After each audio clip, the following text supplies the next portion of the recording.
The Aussie Travel Action Group was formed barely a week ago, and already they're planning a mighty day of action for next week. Plus, Genting Hong Kong files for bankruptcy, with the effects being felt right across the world. That and more coming up now.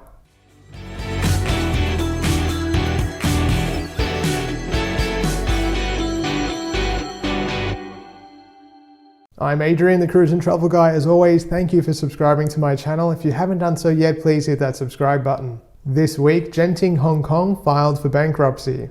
The owner of Dream Cruises, famously known for being one of the first cruise lines to resume operations during the pandemic with its cruises to nowhere from Singapore, has appointed provisional liquidators to deal with the impending fallout from the filing. According to reports, Genting's German shipyard filed for insolvency just a week ago. Plans for a government bailout were abandoned when the company couldn't come up with 10% of the capital needed in order to qualify for the handout. The shipyard housed an unfinished cruise ship that was to be named Global Dream. Construction was suspended during the pandemic, and according to reports, she remains about 80% finished.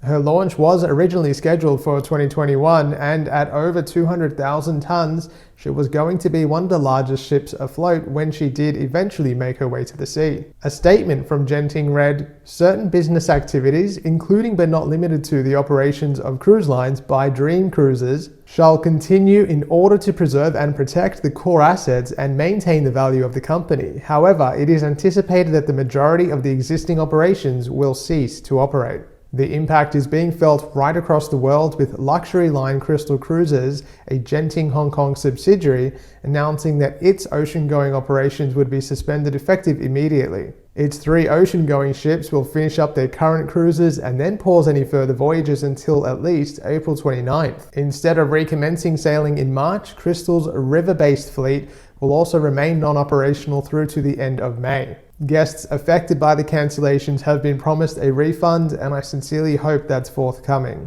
Parent company Genting is expected to run out of cash by the end of January, so it will be interesting to see how this story develops, and I would also like to spare a thought for all of the affected employees. Back home in Australia, the Aussie Travel Action Group has been formed. Created just over a week ago, the group has already managed to attract over 1,200 members. Started by travel agents and for travel agents, the group aims to unite travel and tourism business owners and staff, seeking immediate action and support from policymakers to end the industry's plight. The group's efforts will be focused on what's been dubbed the National Day of Action on Tuesday, January 25th. Agents and suppliers will converge on their local MPs' offices to share their stories and highlight the need for urgent government assistance. This uprising is truly inspiring, and I will be interviewing the group's founder, Belle Goldie, this weekend to find out more about the movement and what we can all do to help. I'll be bringing that interview to my channel in the coming days. In the US, the CDC's conditional sailing order has officially lapsed. This CSO was the first step in allowing cruises to recommence from the US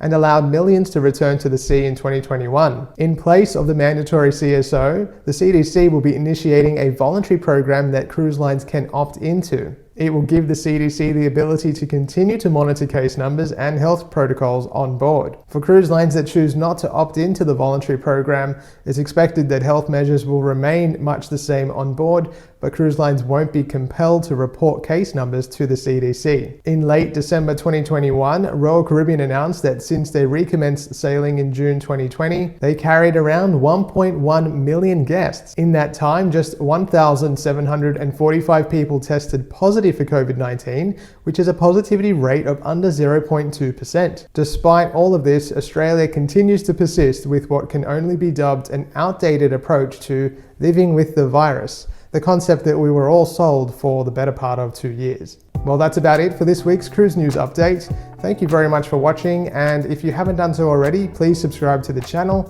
and I will also be bringing you that interview as soon as I can. And if you haven't done so already, you can give me a follow on Facebook and Instagram at The Cruise and Travel Guy. And if you are looking to book a cruise, you can head to my website, thecruiseandtravelguy.com.au. Thanks for watching, stay safe, and I'll see you soon. According to reports, Genting's German shipyard filed for insolvency just a week ago. According to reports, the impact is being felt right across the world. The group's efforts will be In place of the mandatory CSO, the CDC will instead be, in place of the mandatory the CDC will be initiating a voluntary